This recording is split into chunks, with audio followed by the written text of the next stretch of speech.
Hey there, Communications 113. This is my tribute speech, and my audience will be my brother.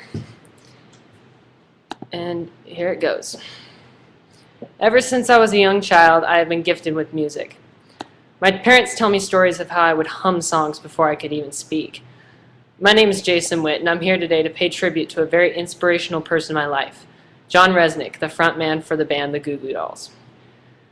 2 years ago, when I was going through a very difficult time in my life, the only thing that helped me through was God and John Rzeznik. Even though I had never had the privilege of meeting him in person, I have had the opportunity to see him perform live in concert. John Rzeznik grew up in Buffalo, New York, in the ghetto with his 4 sisters and 2 parents. His parents died from illnesses when John was just a teenager, leaving him on his own, a true orphan. John's sisters helped where they could, but this was an extremely dark time for John. During this difficult time, John found refuge in music, playing, singing, and writing music. This became the coping mechanism for Rzeznik. He began to write songs using metaphors to express his feelings.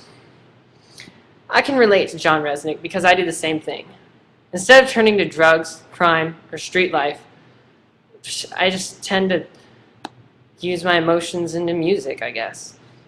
Even though Rzeznik's music is considered to be alternative rock, I know in my heart that he is a spiritual man. John writes songs using spiritual metaphors and reaches the masses with God's love and messages. I encourage you to tune in and listen to an example of this. The song title is Better Days by the Goo Goo Dolls. An example from this lyric is that it says, "And the one poor child who could save this world, and there's 10 million more who probably could, if we all just stopped and said a prayer for them." It is John's metaphorical writing style that truly inspires me, as I have struggled for direction in my own music career as well, wanting to spread God's word to the masses without turning them away, not knowing whether to become a Christian artist or an alternative rock artist. John has taught me I can reach the masses by staying mainstream and using metaphors to deliver God's message.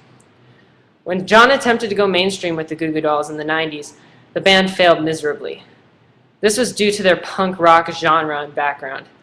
Instead of giving up and calling it quits, John Rzeznik dug even deeper into his soul and wrote a song that told the band's story. This song is called Name, because it became the band's first radio hit. Following their success with Name, the Goo Goo Dolls were asked to write a song for the movie City of Angels. This resulted in a haunting rock ballad called Iris. This song took the band to superstardom. John Rzeznik taught me to never give up, always pursue your dreams, get back up when you get knocked down, and to reach for the stars. I thank John for teaching me how to write lyrics metaphorically and to use music as a refuge when my life gets tough, as well as teaching me how important it is to never give up on my dreams.